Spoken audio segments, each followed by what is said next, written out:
करुणानिधि, जयललिता, रजनीकांत, कमल हासन जैसे बहुत सारे तमिल एक्टर्स की देखा देखी पॉलिटिक्स का रुख किया तमिल फिल्मों के सुपरस्टार एक्टर थलापति विजय ने। बाकी एक्टर से विजय का केस थोड़ा अलग इसीलिए है कि बाकियों ने करियर को ढलता देखकर ये बड़ा चेंज लिया और ट्रैक चेंज किया। विजय अब एक्टिंग में पीक पर हैं, तब उन्होंने एक्टिंग को साइड में रखकर पॉलिटिक्स को चुना है। तमिल ही नहीं, देश की पूरी इंडस्ट्री के सबसे महंगे एक्टर माने जाते हैं थलापति विजय। क्या है कहानी, बताएंगे शेष भारत के आज के एपिसोड में। नमस्कार, मैं हूं कीर्ति और आप देख रहे हैं न्यूज तक। थलापति विजय ने डीएमके और स्टालिन को ललकारने के लिए गाजे बाजे के साथ पार्टी टीवीके बना ली। कह रहे हैं कि सबसे अलग पॉलिटिक्स करके तमिलनाडु को बदलेंगे। इस बात को बहुत ज्यादा वक्त नहीं हुआ, लेकिन अभी तक उनकी पॉलिटिकल लॉन्चिंग नहीं हो रही है। लोकसभा चुनाव से किनारा किया, फिर विक्रवंडी उपचुनाव नहीं लड़े, अब इरोड ईस्ट में उपचुनाव हो रहा है, तब भी विजय लॉन्चिंग के लिए तैयार नहीं हुए। डीएमके को छोड़कर जो सब कर रहे हैं वही किया, उसी लाइन पर किया। इरोड ईस्ट सीट पर कांग्रेस विधायक ईवीकेएस एलन गोवन के निधन के बाद 5 फरवरी को चुनाव होने वाला है।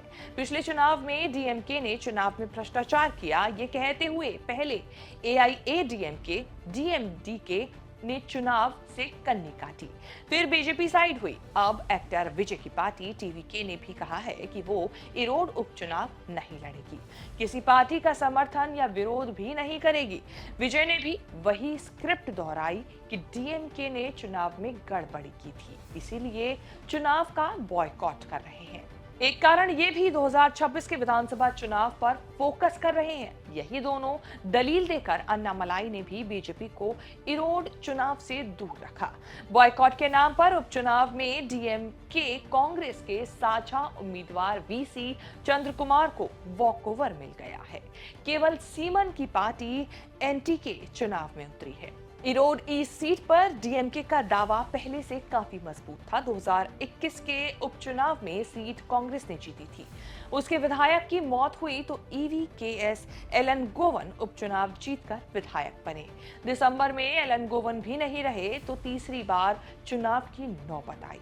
हैरानी तब हुई जब कांग्रेस ने जीती हुई सीट डीएमके के लिए छोड़ दी।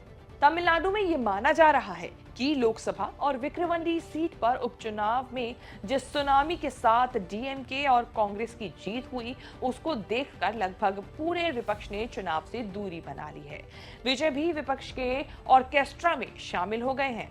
तमिलनाडु की पुरानी पार्टी एआईएडीएमके जयललिता के बाद बहुत कमजोर हुई। बीजेपी ने लोकसभा में खूब जोर लगाया, लेकिन कुछ हुआ नहीं। थलापति विजय के पास बढ़िया मौका था कि वो डीएमके के सामने खुद को और टीवीके को टेस्ट कर सकते थे, लेकिन उन्होंने खुद को और पार्टी को दांव पर नहीं लगाया। विजय राजनीति में तो आ गए, लेकिन बहुत ज्यादा संभल कर कदम बढ़ा रहे हैं।